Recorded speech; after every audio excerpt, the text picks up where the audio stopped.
इस वीडियो में मैं आपको 10 इंडियन अजीबोगरीब गाड़ियों के बारे में बताने वाला हूँ। इन गाड़ियों को बहुत अलग तरह से डिज़ाइन किया गया था, जिन्हें देख के बिल्कुल भी अच्छी नहीं लगती थी। इन गाड़ियों को देख के लगता है इन्हें बनाया ही क्यों गया था, किसी ने भी इन गाड़ियों को बनाया गया था, क्या सच समझ के बनाया गया था। चलिए एक एक करके सबके बारे में बात करते हैं। सबसे पहली गाड़ी है हिंदुस्तान फील। असल में जो एम्बेसडर सेडान थी, इस सेडान से ही पिकअप ट्रक निकला गया है। आमतौर पर देखा जाता है सेडान और हैचबैक एक तरह से होते हैं, लेकिन पिकअप ट्रक और सेडान कैसे भाई? आजकल के वर्ना और होंडा सिटी को अगर बीच में ही काट दिया जाए तो कैसा लगेगा। और हिंदुस्तान मोटर्स वाले बताते थे एम्बेसडर वाली कंफर्ट और पिकअप जैसी लीडिंग कैपेसिटी, लेकिन ना ही लोगों को इनकी टैगलाइन पसंद आया और ना ही इसकी कार। तो चलिए अगली कार की ओर बढ़ते हैं। अगली कार है सिपानी बादल। क्या आपने पहले कभी 3 व्हील कार देखी है? इंडिया में 70s के दशक में 3 व्हील गाड़ी कार सिपानी बादल को लॉन्च किया गया था। सिपानी बादल इंडिया की पहली 3 व्हील कार थी। ये गाड़ी बेस्ड थी एक यूके की 3 व्हीलर कार रोबिन के ऊपर। इस गाड़ी की कंप्लीट पार्ट फाइबर से बनाया गया था, कहीं भी मेटल का यूज़ नहीं किया गया था। अगर आगे का टायर को देखा जाए तो किसी भी चीज़ से कनेक्टेड नहीं थे, मेरा मतलब है सिर्फ स्टीयरिंग से ही कनेक्ट थी। ये कार बड़ी आसानी से पलट जाया करती थी।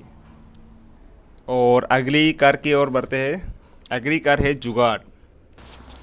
जुगाड़ का मतलब तो इंडिया में हर कोई जानता है, लेकिन मैं आप लोगों को बता दूं, जुगाड़ का मतलब होता है जो किसी भी चीज़ को कैसे भी अपना काम निकलवाए, उसे जुगाड़ कहते हैं। ये कोई गाड़ी नहीं है और ना ही इसे किसी कंपनी ने बनाया है, इसे लोगों ने ही बना दिया अपना अपना काम निकलने के लिए। इस गाड़ी की डिज़ाइन कोई एक जैसी नहीं थी और ना ही कोई एक ही तरह का इंजन इस्तेमाल किया गया था।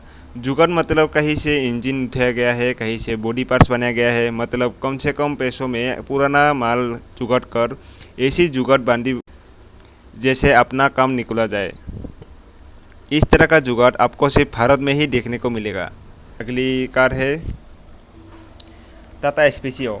असल में टाटा सुमो को ही ऊपर का बॉडी को निकाल दिया गया है। टाटा ने इस गाड़ी में इंजन तो बहुत ज़्यादा दिया है, लेकिन पावरफुल नहीं था। इसमें 3 लीटर डीजल इंजन मिलता था जो 65 bhp पावर जनरेट करता था।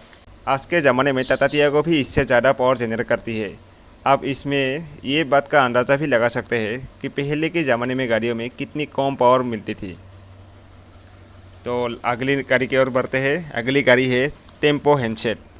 पहले के ज़माने में पब्लिक ट्रांसपोर्ट का सबसे बड़ा साधन यही टेम्पो हुआ करते थे। बहुत जगह पे इनके अलग अलग नाम से जानते थे। वैसे तो ज़्यादातर लोग इसे टेम्पो ही बुलाते थे, लेकिन कुछ कुछ जगह पे इसे सुअर या कौवा भी कहकर बुला करता था, क्योंकि देखने में ये बिल्कुल कौवे जैसी लगती थी।